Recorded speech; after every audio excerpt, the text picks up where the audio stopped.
Clare and Andy in the morning. Episode 5, Tactical Jeopardy. Yeah, I feel like I should apologise for the light in the lizard tank, because every now and then I move my head. Oh, yes, and a halo and a beam of light comes out. Is that what is that hanging on the corner? Oh, yeah, I feel I should also apologise. The lizard has got her Christmas stocking up already. With a T on it? Is that for the lizard?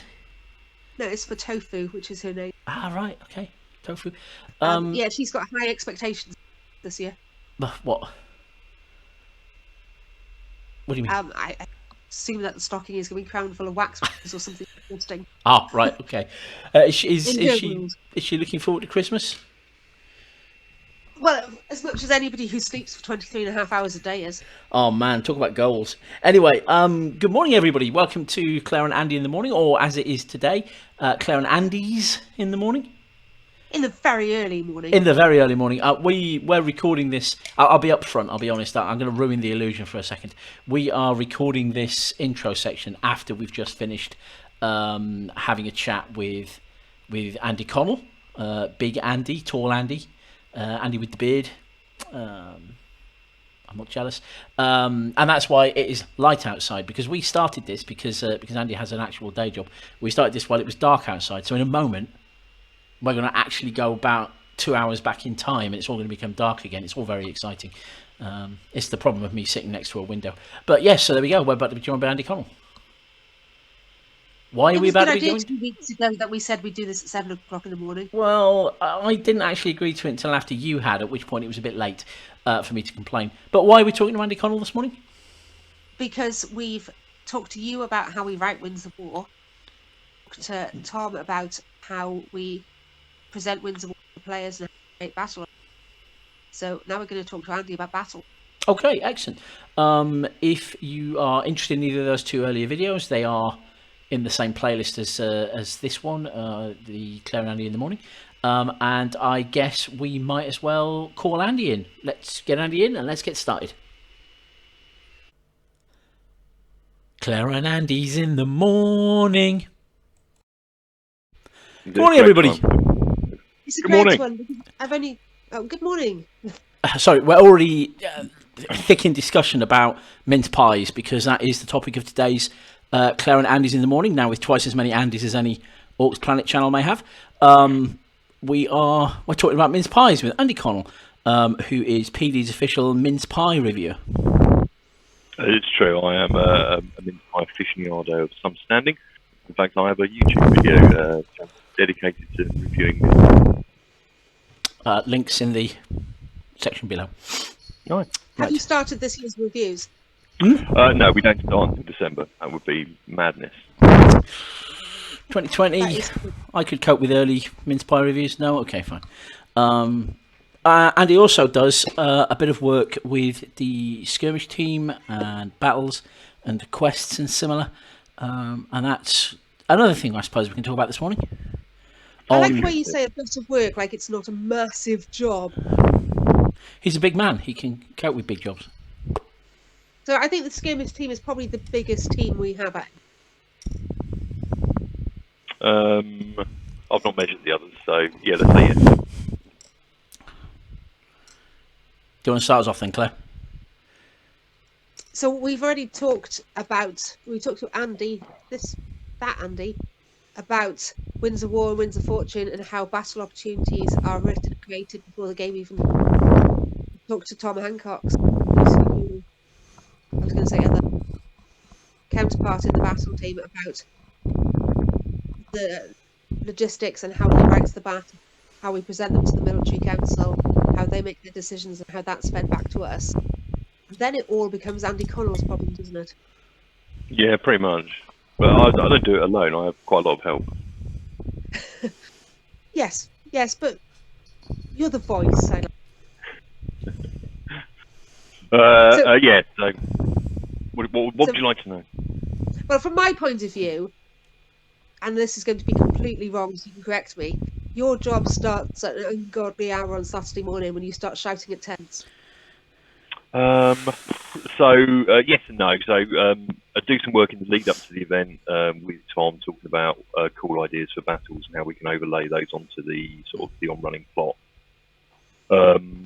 Then on the Friday is when we really start our planning. So as soon as the players are in the military council and they've chosen which of the battle opportunities they're going to do, me and Tom run off and we start putting together the sort of the troop lists for it and who's going to monster what and all that jazz.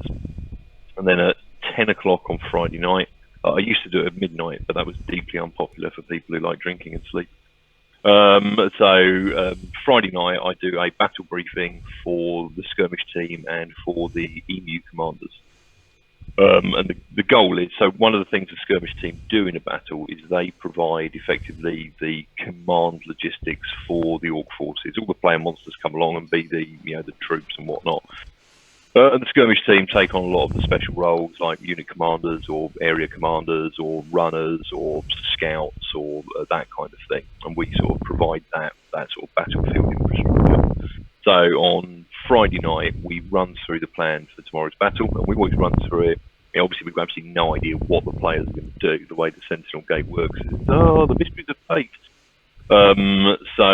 We're playing orcs doing a task who don't know that they're going to be interrupted necessarily, although it seems to happen a fair amount at certain times of the year. So there is a level of preparedness.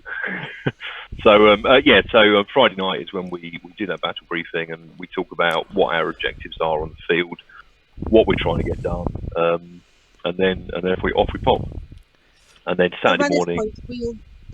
But at this point, we already know whether we've got a war rhino or built a fort in the woods or whatever craziness we've done. Yeah, that's it. So one of the things that me and Tom will do is we sort of keep a stock of cool battle ideas. Oh, let's have a fort, let's have a dragon the size of the moon, whatever it is. Wouldn't it be cool if we did an ambush? And we kind of keep a stock of those ideas, which we can then overlay onto a variety of the plots and things. So we'll already know what the sort of the big feature of battle is going to be. So originally we were just going to talk to you about how battles run, but then you wrote a much better running list for this video than we ever would have.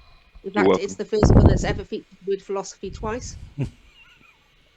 Possibly the first one that's ever featured the word. Important.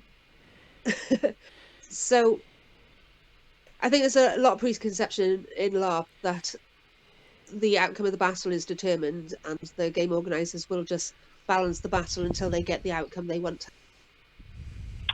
I think it's more than that. I think so. There are a lot of different ways to run LARP combat, LARP fighting, LARP battles, and there is no one true way. It's finding the way that suits your player base and your game style and that kind of thing. And the game style of PD is very much a no managed outcomes game style. They will put out a scenario through plot or whatever, and then the players engage with it, and what happens. There's no kind of like, oh shit, we need to keep this NPC alive so he can monologue dramatically in the third act and then be killed by the hero. There's none of that rubbish. Not that that is rubbish, it's just a different style of game. A game which I've enjoyed playing that kind of game, it's cool. But it's not the game that PD is offering, and it's critically important that our philosophy of battles and combat encounters matches up with that game philosophy, otherwise it feels completely at odds. There's nothing wrong with running a really cool battle where you throw wave upon wave of enemy troops at the players and make them feel like goddamn heroes until they're almost about to run out of healing, and then you send in the big bad. Everyone can enjoy doing that, but it's not the kind of fun that we offer at PD. Yeah, I certainly played a game years ago where the entire premise of the event was 1,000 goblins. and the plan was to throw 1,000 goblins at us over the course of the weekend. Absolutely. I mean, if you want to do that, you can come to my forthcoming game called Wading Through Blood, then that's all it'll be. Just fight for 24/7 until you've had enough, and then go home. But at PD, the kind of the combat experience we offer is something with no managed outcomes. We will set up a scenario, whether it's on a skirmish or on a battlefield or quest, and the players then come, they interact with that scenario. All the monsters on our PD battlefield are commanded in character by people who are in character. They're not shepherded around and moved into position and given their timings by referees and that kind of thing. The referees, they will intervene if there is a safety issue or rules issue, but they're not there to command and direct the orc troops. That's done by in character. Yeah, they're refereeing the battle, not controlling the in-character flow. Sorry, say that again? They're refereeing the rules of the battle and the safety of the battle, then controlling the in-character flow of the battle. Yeah, absolutely. Those two things are distinct. So how do we know when a battle is over? Well, so back in the day, in the pre-Andy Connell times, and I originally came to Empire as a player for an event in the first year. Did you really? What did you play? I went in Wintermark with a group of my friends who were also in Wintermark, and while I didn't have the greatest time, I saw that how I could have good fun at the game. So the reign of terror began. Yeah, well, they were very much into the, drinking heavily and shouting in the tent. Quite frankly, you can do that anywhere. But yeah, and then a few years later, Matt asked me if I wanted to come and do the battle stuff. So I said, yes, that'd be lovely. So how does the battle end? So the battle ends when the objectives are done. So we move very much away from you have to kill 10 million orcs or that kind of thing to objective-driven battles. So it's often very black and white, whether you won or not. You need to capture this point. You need to go into the woods and retrieve this magic box. You need to stop the orcs from doing it. It tends to be very obvious when that objective is complete or incomplete. And they also are aware of their time limit for when the Sentinel Gate will close and they won't be able to return. That's it, yeah. I mean, it would be terrible if they all got trapped on my side of the fence and butchered me, and it was awful. Absolutely awful.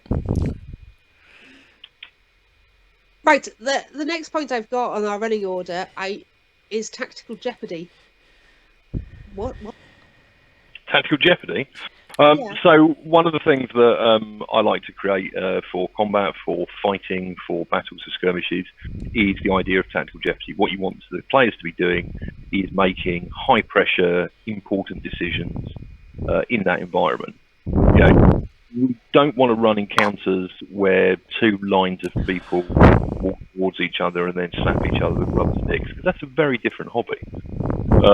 We want people to be under pressure, we want people to make decisions, and we want our combat to flow very dynamically. So it's about presenting the players, the Imperial troops, with tactical jeopardy. Are we going to go this way? Are we going to go that way? Which troops are we going to do this? Which troops are we going to get to do that? Is achieving this objective first or achieving this objective first? Is it, and even down to the very micro stuff. So when I first came to Empire, the orcs were red orcs, green orcs, or blue orcs, and certainly on the battlefield. I mean, if you read a great backstory and hear all the cool unit types for the orcs, and this is what they're like, when you actually got onto the field, it was just 500 people red things running around. So one of the things we then did is restructure our approach to that. I don't know if any of you nerds out there have ever played a Warhammer Fantasy Battle, but we literally went through and just made an army list for each of the orc nations with unit types that have very, very distinctive purposes. And the idea is that those unit types should be able to be recognised on the field of the battle, so the players can react and make tactical decisions based on the individual units of enemies they're facing. There's a unit of scout there. They're a platoon unit that are going to stand there and take a pounding and tar pit you in combat. There's a unit of Rowdios. That's the Ute column charging unit. Look, they're lining up behind the scout there. In a minute, they're going to punch through the lines and they're going to collapse our formation from the inside. We need to change. We need to be ready for that. Get some archers in there. Kill the heralds. And it's about creating that decision-driven environment that players can interact with. Okay, other Andes can be horrified at this, but battles aren't really anything I have anything to do with the Empire. So that's really cool. I understand I should have known this before, but that's really cool. It makes it fun for the players. It makes it fun for the monsters, and it gives you that at the end of the day, for me, a battle is not about LARP fighting. That is the last thing that a battle is about. A battle is about a decision-making, objective-driven environment where you need to make decisions. So which place in the story isn't an add-on? We need some LARP fighting now. So what do we do when the players make poor decisions? Let's say we've got a very mobile force, and one group of the players have decided to sort of dig in and create a defensive formation that the monsters are simply washing around or overwhelming or simply ignoring. What do we do?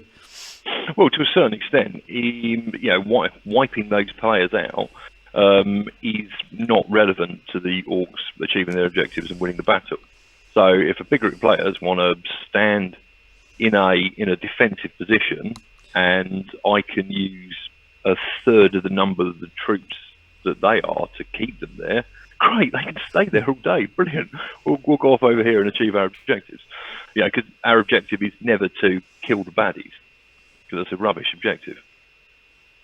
And in this scenario, to answer the meme question, the Empire is definitely the baddies? Clearly. When we do the new player meetings, we talk about crime because everybody thinks crime is cool, which, in character it is. And we always say to them that we don't like crime, but we like clever crime. So basically, we don't like battles, but we like clever. Yeah, very much so. Very, very much so. We should probably at least touch on the main barbarian tribes and what they're like, because I can give you a detailed run. The Jotun are honourable. The Druze like poisons. The Thula magic. I mean, that's a reasonable summary. The Grendler dicks. So how do you translate all of that onto the battlefield? So we translate it very much into the way they tactically fight, the way they plan their strategy. It goes back to the army list building that I spoke about earlier. Every Orc nation's troops are designed with a purpose in mind and to support that ideology. So the Druze are a great example. So they are the Druze nation are about causing terror in their enemies. They're very much about being Hammer horror style evil. And we try and convey that with the troops. So, the Druze are never going to get into a straight line fight with you. They're going to surround you and harass you and break a few people off, pick them off on their own, in order to reinforce that fear agenda, because that's the way they fight. The Jotun are honourable is the wrong word, and a lot of people talk about Jotun honour being almost a very chivalric thing. Which is really not. Jotun honour is much more like rugby fans who will quite happily go to the game and beat the 7 shades of snot out of each other, and then quite happily will go to the pub afterwards and talk about how great they are. And that's very much the Jotun honour, and I think it's something that a lot of people still don't really understand and still keep trying to push for these. Even though I brief people literally every event to not do honour duels. For some reason, it's crept into the player's psyche that's a thing. So battle is a way of life rather than honourable. Yeah, absolutely. But the Jotun like big, heavy units, big, chunky units, lots of orcs in heavy armour, smashing against the enemies. So they fight with big blocks of troops, less manoeuvrable. They've got no skirmishers, they've got no archers. At the end of the day, weave into all of the orc nations. They've got built-in strengths and weaknesses for the players to tactically exploit, because we're writing the game and we're writing the rules and we're writing the stats. If we wanted to win all the time, we'd just win all the time. It would be really, really easy, But also an inconvenience. It would just be really, really dull. So creating enemies with interest and with layers and with strengths and weaknesses gives the players, it feeds back into that idea of tactical Jeopardy. What decisions are we making? We know the Jotun are going to fight like this, so we should do this to counter them. And what about the Grendel? The Grendel are they're So on the battlefield, although as mentioned they are not particularly nice people, they have the most cohesive and the most utility troops. So you've got units like the Stoneborn, for example, which are their heavy troops. Very good on the offence, but also really good on the defence. So they're all about the utility. The Thule we've not seen for a while, and I look forward to if and when they return. To be honest, I still want to at some point run a battle with with some Thule troops on the players' side if we can ever wrangle that round, because I think that could be quite entertaining, particularly for really cool. for the skirmish team. But we'll see where things go. Sorry, Claire. I'm a big fan of the Thule. They're probably my favourite. I was about to describe the Grendel as the Hufflepuff of the Orcs, but they're probably more of the Ravenclaw. I don't really know what that means, but let's say yes. I'm trying to sort of engage with young people. Oh, okay. Young people. Didn't the Harry Potter books come out like 40 years ago? Oh, right. Okay. So, Raph might want to cut the next question. Do you think the players have got that there's nuance between the Orcs? Sometimes yes and sometimes no. It's one of the reasons, this idea of tactical jeopardy is all based around giving the players information so they can make decisions. And we've taken various steps within game to push that agenda. There's a whole load of fluff on the wiki about how the different nations and tribes fight and what their special units are. And equally, there's a whole load of stuff we do in character to push that agenda. When we do the meetings for the generals with the War Scouts, we talk about the different Orc troop types and how they're going to fight. When the War Scouts on the field for literally any player to go up and talk to about Orcs, again, we can reinforce how the different tribes behave, how the different tribes fight. Yeah, so for the majority of the event, we have a NPC up in a tent by the Sentinel Gate, who is one of the Imperial War Scouts. They have a tent up there with a sand pit where you lay out and plan your battles or your skirmishes. They also have information about the terrain a skirmish may be in, what you might expect there, and can help you plan and walk through what you think is going to happen to you. Yeah, I think there's nothing more frustrating for me when a group of players go through the Sentinel Gate to do a quest or a skirmish, and they are woefully unprepared, and they all get murdered. I hate it. If people do the prep work and come through the gate and make some terrible error of tactical judgment and get murdered, that's brilliant. That's really cool. But if people just think they're going for a jolly against the Yatsoon in the woods at 10 o'clock at night and it's full of poisonous drooge, then it's a disappointment engine, and we don't want to give that experience to players. Matt made a big point a little while ago about his 3 guidelines for going on a quest, and one of them is if you don't know why you're going through the Sentinel Gate, don't go on that quest because you are going to die. Yeah, 100%.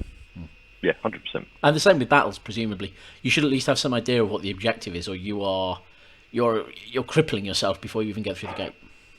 Yes, yeah, absolutely. And I obviously not being on the player side of the fence during battle prep, I'm often, concerned is the wrong word, I don't know how much information is disseminated on the player side of the fence. So obviously we go to a meeting with the generals and the field marshal the night before the battle, after the military council meeting, where we'll brief them on what the terrain's going to be like, who the enemy are, what their objectives are, and all that kind of thing.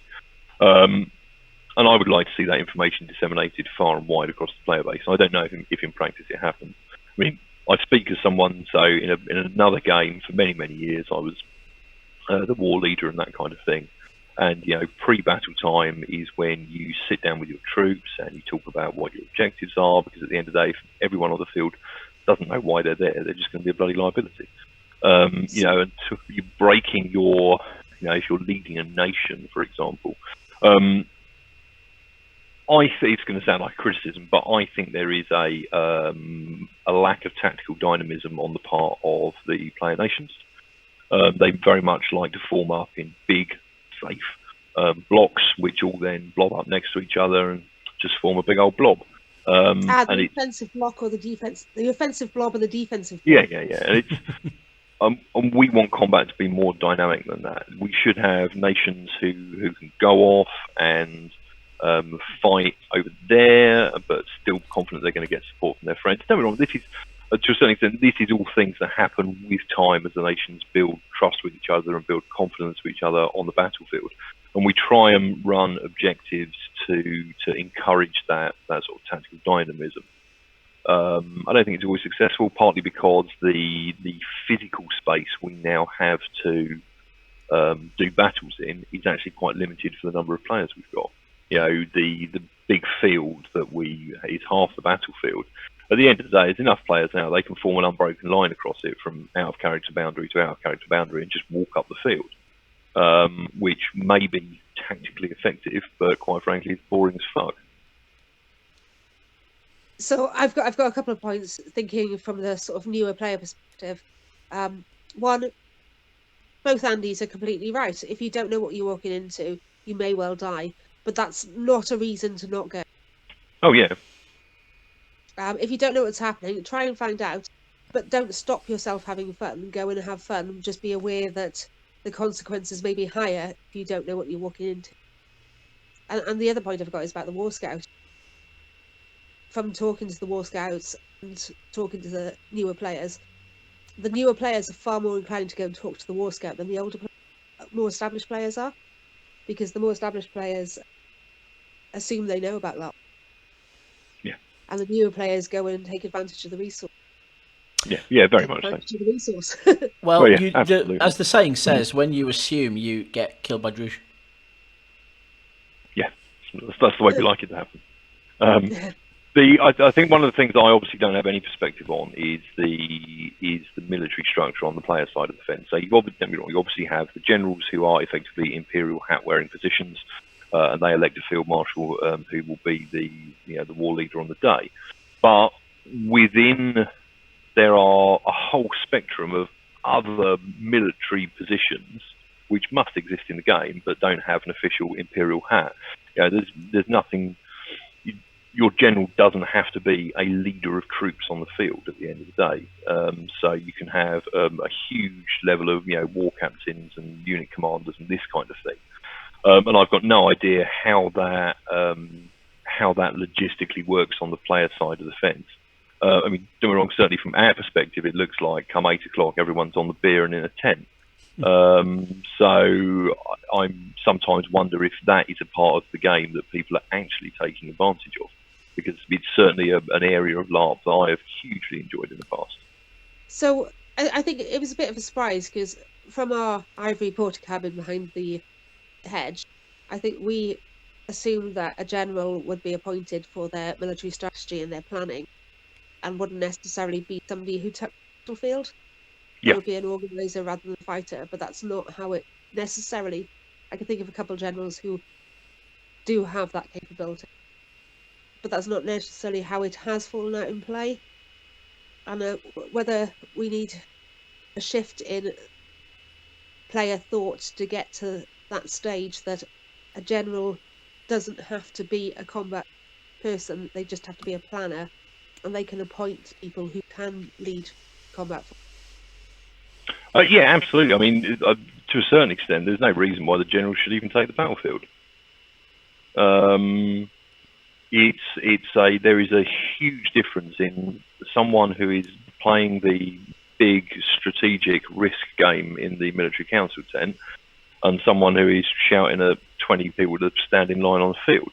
And they absolutely don't have to be the same person. To my mind, they shouldn't be the same person. At the end of the day, the general, like any other imperial title, actually, was designed by us initially on a foundation of being political. They're political characters. Their actual responsibilities are to turn up to the muster and make decisions about the battles that are going to be taking place, and at the end of the event to tell us what their army is doing. Everything else is negotiable with the rest of the players as far as we're concerned from a design point of view. And I sometimes, especially when I watch the players deploy onto the battlefield and watch the players, in combat, I'm sometimes a little bit mystified as to why they've deployed their troops, because they seem to, High Guard, for example, will field as a nation, but they won't say, right, let's have all the heavy troops stand here and the light troops stand here and the archers stand here. People are literally deploying by in-character player group, which is, I appreciate it's cool when you want to stand with your mates and everything, but it's not even remotely tactically effective. So an obvious difference between the Orc NPC side and the player side is the Orc NPCs ultimately, at the end of the day, are told what to do by the command structures we've got in place, and there's no question that your team player volunteer can argue with the plan that we've put forward or the position we've put forward. But with the players, they're all players, and we've done our level best to make it very clear that if you don't agree with what the general is telling you to do, you don't have to obey those orders. No player has the ability to tell another player exactly what to do. So in a way, by removing the ability to stop the generals making their fellow players have a bad time, we've created a scenario where it requires a lot more negotiation and diplomacy and organisational nous to get the sort of complex layout you get on a tabletop battlefield. Yeah, but I to a certain extent, I don't think it's about the general telling people what to do. For me, there is a huge slice of really cool military-style role-playing, which could be, to be fair, as far as I know, might be happening in the game, but certainly from my perspective as the other side, isn't happening in the game. You could have all of the, because I'm sure every group's got their, high war poobah or whatever. All of those people interacting on the field and talking about how they can be a better fighting force. And that kind of thing. And I'm not talking about just making people go and run around the field and do pointless drills, because no one enjoys that, apart from a few people in Winter. They do enjoy it. But the idea of being on a battlefield with 1,000 other people hitting each other sounds dreadful to me. I quite like it. It's probably because I'm old and lazy. Reasonable. But yeah, so I'm interested to know if that huge slice of potential role play is happening, or if it's not. And if it's, I think there's, some real solid game opportunity that people could be having. I think it's happening in some areas, but less so in others. I think it is out there, but it's not as cohesive as we would like it. We see some of it. We see some of it developing. We get discussions around things like sodalities, about discussions about how to organise things. So there are certainly movements to do it. Partly the game doesn't resist it, but it places some hurdles in place by simply because of the way we've designed the game. It's very hard for somebody to just say by fiat, we are going to do this thing like this now, intentionally so. And that that's not good role playing, though. No, it's not. It's not. It really isn't, in our opinion, which is why it's like that. What else have we got? I think we've crushed player tactics. So my next note says info dump philosophy. And that's the second philosophy of technical. Interesting. Don't show it that it's literally on the back of an envelope, Claire. That's what my mum wants for Christmas. And that's, recycling in action, that is. And also helping the environment. And it was early. It's good for the world. Other games are quite a sort of a big part of the sort of the war part of the game. Is quite often scouting and intelligence gathering and that kind of thing. And it's an area of the game that a lot of people enjoy, and it's something that's completely absent at Empire, and it's deliberately completely absent. One of PD's philosophies is we want you to play the game, not to spend time working out how to play the game. So the reason why we present all of the information to the military council and to the generals and to the field marshal and all that kind of thing is so people can just get stuck straight in without worrying about that facet of game as well. So we're to a certain extent completely transparent on the information that's available to the players in a battlefield environment. Yeah, we've got quite a big philosophy about not lying. Yeah. We do occasionally run a scouty type skirmishes and quests, though, don't we? Which sneak up in the woods-ish. Oh yeah, I mean we do quests like that because they're fun, and they're fun for people to do. But they So I think partly it ties into the mechanical way that the Sentinel Gate works. At the end of the day, the Sentinel Gate is going to take you to a fated place in order to do combat with the Empire's enemies. It's not like you have the ability to sneak out to their camp at 10 o'clock the night before and listen to what the enemy scouts are saying about the deployment for the battle tomorrow. That it's not an opportunity that exists in the game. Don't get me wrong, we run skirmishes where people get to sneak around in the dark and spy on enemy scouts, but they're not related to the battle opportunity itself. Part of that, of course, is because the players have already made their decisions about what battles to go on comparatively early in the event. So having any significant part of that battle's prep be contingent on a quest that is going to take place later is... Extreme close-up. Yes. Sorry, I got some fluff that's wiggling over my camera. That's totally derailed my train of thought. What was I saying? Yeah, we don't do that. That sounds good. It's tricky. Sentinel Gate, cool. What we doing? We're talking about how much you like camp attacks.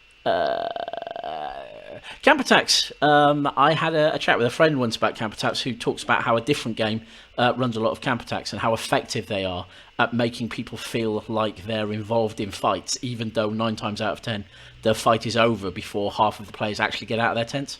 So for Empire only players, camp attacks are basically where the enemy comes to you and attacks you in your camp. So it'll be effectively the Jews turning up in Anvil. Which, the problem is obviously doesn't happen because it's insane. The problem is we don't have a philosophy where everybody pretends that the camp next door isn't being attacked. So any camp attack we did would be 100 members of the skirmish team against 2,000 players, and I feel like that is poor odds, even if we give them lots of hit points. So we're cutting this whole section, right? Yeah. I don't know. I don't think camp attacks are bad. They're just not something that we've. I've seen camp attack style game engagement work very well. Yeah. I have also seen it be absolutely bloody awful. And we're largely not interested in it because of the whole design philosophy around the field at Anvil being relatively safe. Yeah, it doesn't work for this game. When you're playing a game where your player groups and your player nations are the war bands of the whatever going off on campaign, and you're all camped in little clearings in the woods in enemy territory, then that kind of live combat environment all around the site can be very effective and it can be very cool.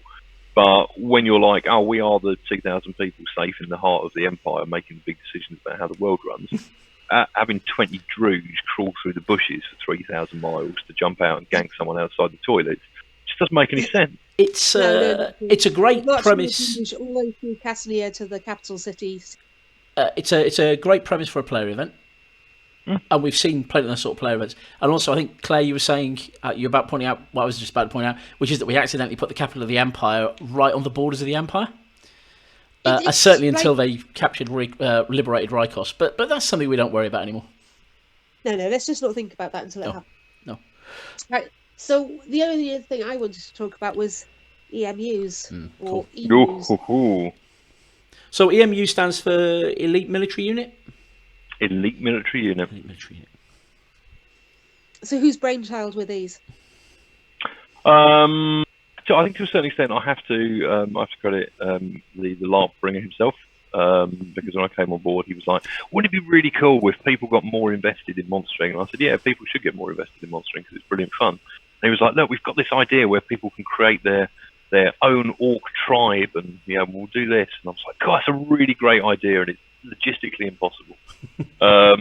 So we went away and we had a bit of a think how we would do that, because at the end of the day, when the players go on a battle at Empire, they are very rarely, if ever, fighting the same orcs that they fought before.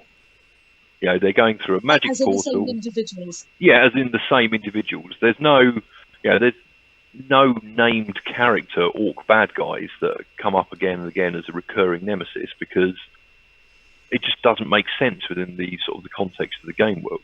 So creating your own tribe of, I don't know, Jagged Sun orcs or whatever, who take the battlefield, but just happen to be 3,000 miles over here and 3,000 miles over here, it makes no logistical sense. So once we'd refined the Orc Nation army lists to a certain extent. One of the things we suggested is, well, we're going to have this troop type in pretty much every battle involving the Yatoon. So wouldn't it be cool if people got together and portrayed a unit that was that troop type? And then it doesn't matter where the battle's happening logistically, they can be a unit of Skaldir every time the Yatoon field a force. And that was the start of it, really, giving people the opportunity to portray one of the Orc elite units. So they're effectively bands of players who want to get more invested in monstering, and because of their dedication to the cause, they get rewarded with a slightly better time of it than other folks. So because they're more cohesive on the battlefield, they tend to be a much more effective unit. Because they're playing one of the elite units, they tend to have a more interesting brief. We usually give them a big bag of jam for their unit, like magic swords and hats and whatnot, to make them. The ideal goal for me is to not have all of the Orc Horde as 2-hit monsters who are going to fall over and respawn.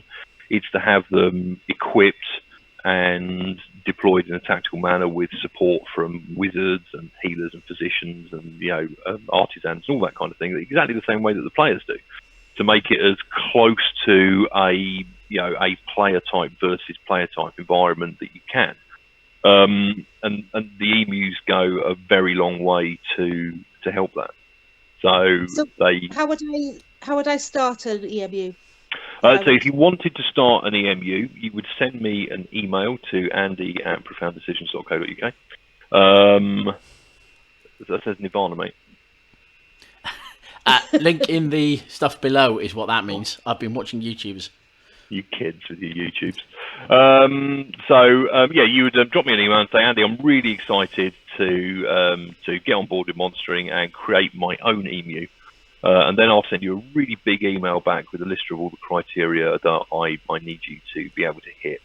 So typically speaking, we need the sort of the size of an EMU to be around 30 people to be effective on the battlefield. There's no point having an EMU of 4 people because it creates a huge administrative burden for me for not a lot of game. Which is why they tend to be national rather than group based. I don't think I think saying they're national is wrong. It's not that each nation has an EMU, it's that some people within that nation have created an EMU. Now, some of them are 2 or 3 player groups who've come together to do their monstering together. Some of them are 1 player group who's come together to do their monstering together, and that kind of thing. So to say they aren't national is a slight misnomer, I think. Because often on the groups, the Facebook groups, I'll see, does anybody have a link for the Dawn EMU or something like that? So because of the way that, in relative player number terms, most of the nations have at least 1 EMU. Some have 2 or 3 for catering for sort of different unit types and different combat styles.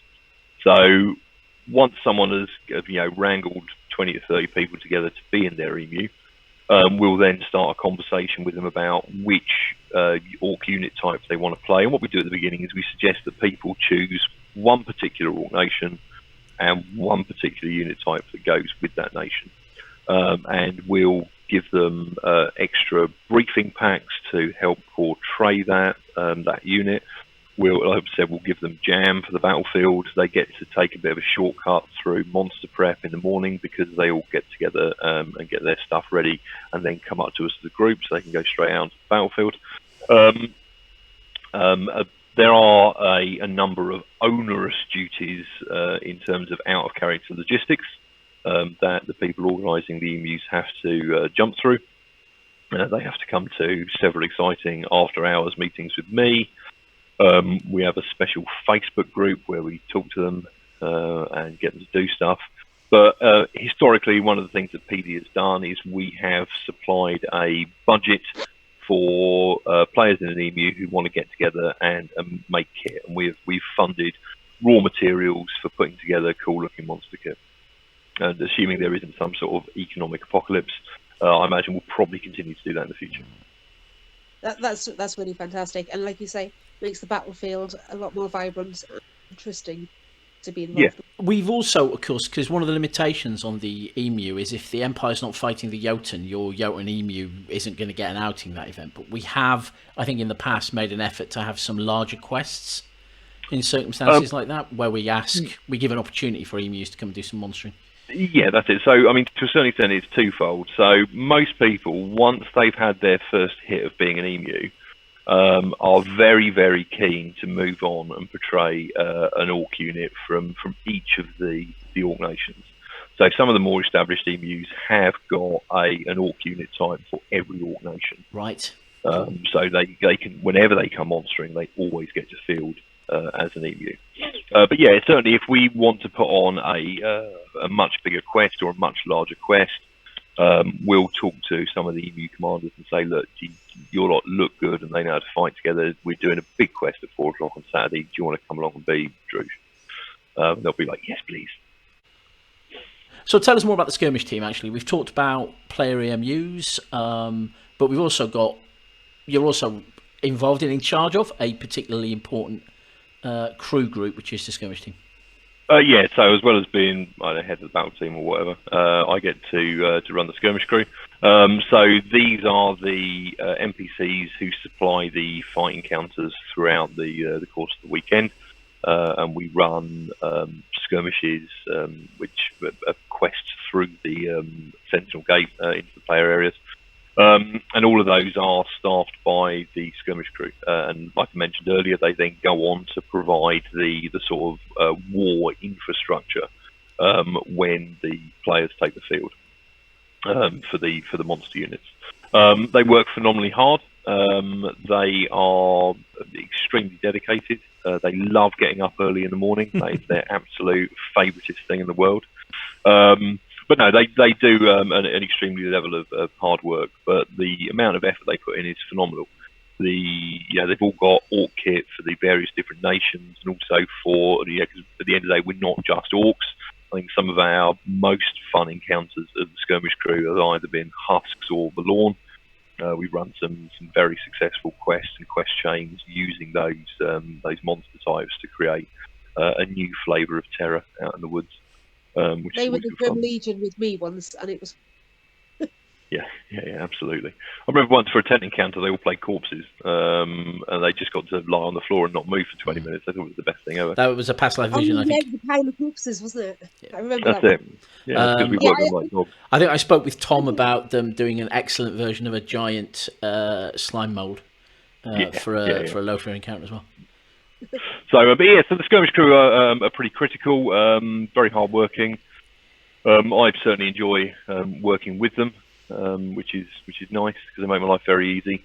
And it's for me, it's been great to see how it's transformed over time. From my first couple of events where the skirmish crew were like some lost people in a tent who I needed to shout at every 2 seconds.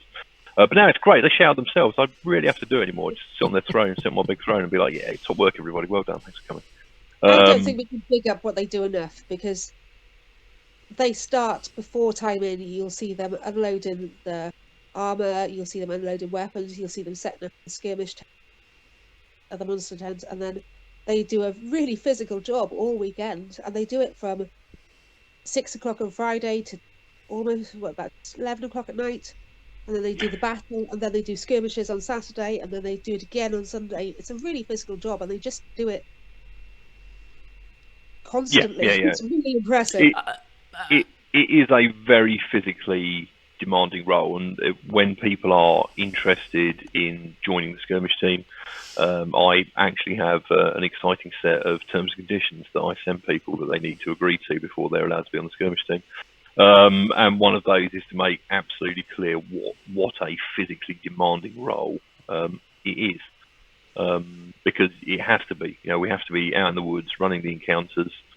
So, and what I'll tend to do is we usually break the skirmish team down into 2 groups. We have Team War, who are sort of resourcing skirmishes and quests that are to do with the military plot lines in the game, and then we also have Team Plot, who are resourcing some of the more a group of wizards go into the woods and do a ritual style plot quests. And there's no fixed membership. People jump between one and the other. It's just a way for us to divide the numbers. And then what will happen is we will get kitted up and ready to go. And what we'll tend to do is to minimise kit changes, which are the most time-consuming and pain in the arse bit when you've got 100 people trying to get dressed in a tent. We'll tend to do a block of quests of a certain flavour, so we'll go out and we'll run 3 to 6 Yatun quests or 3 to 6 Druge quests, so we can very easily mix up the troop types involved in the quests without everyone having to go back to the tent and get changed and all that jazz. So what we'll do is we'll go out in the field, we'll have a briefing, and we'll set the scene, we'll deploy the orcs in the zone, talk about where they're going to go, what their objectives are, exactly the same as we do for a battle, to be honest. And then the environment's live, the players come into it, they interact, and then whatever happens, happens. It's exactly the same as I mentioned earlier, talking about battle philosophy. There are no managed outcomes. A couple of years ago, I was having a massive sulk, which happens occasionally. And Kiora dealt with it by taking me out into the skirmish field, making me stand in a ditch and make sure nobody fell in it, which I know was just a fluff job that would kept me out of everybody's way.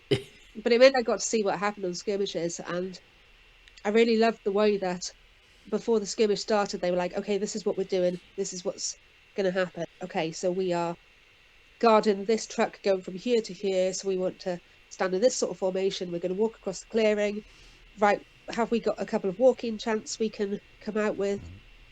And it really was, what's our motivation, but in a cool way, not in a sarky way. It was just really good. The skirmish It's and they do that 8-10 times a day on top of the battle. It's brilliant. Yeah, at least. I mean, I'd like them to work harder.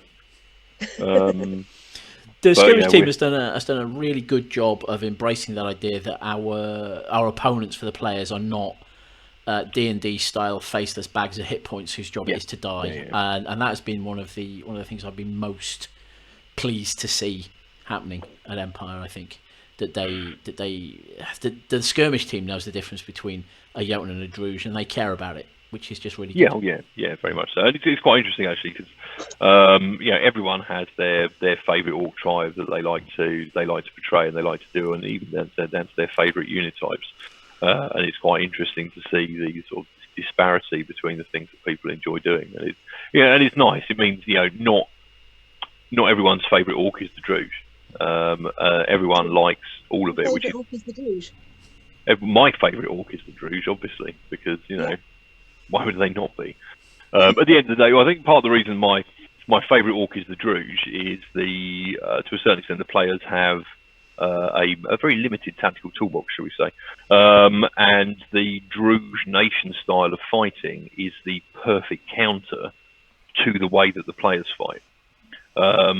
And I very much enjoy the sort of the dynamism of combat you get with the Druge, the movement, the thinking on your feet, the manoeuvrability, and that kind of thing, because it makes it far more of an interesting tactical challenge for me. Cool. Right, I think we've pretty much questioned Andy on everything he should, and apparently he's got a day job. Can I just say how smart you look? It's making me feel, it's making me feel terrible. I'm almost wishing I'd put trousers on.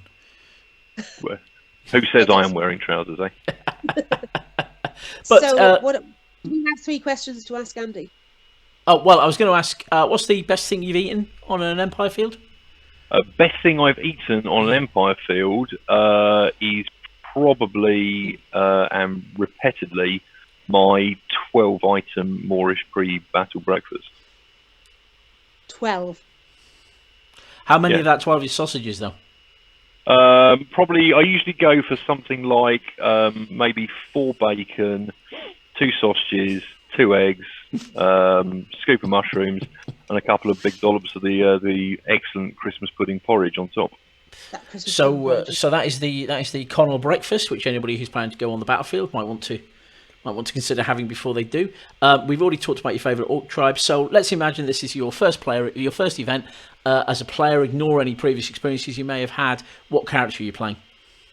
So if in the event that I ever decide to stop being in charge of war, and wanted to play at Empire, I would absolutely go and play in Varushka.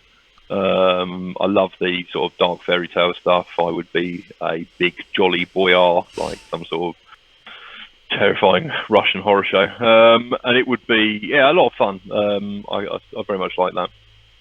Excellent. Thank you very much, Andy. That I think that more or less brings us to the end of Clare and Andy's in the morning. And unless somebody's got anything else to add, we should just wave at the screen for 10 seconds so I can cut it effectively. Bye, everybody. Bye bye. Bye bye. Bye bye.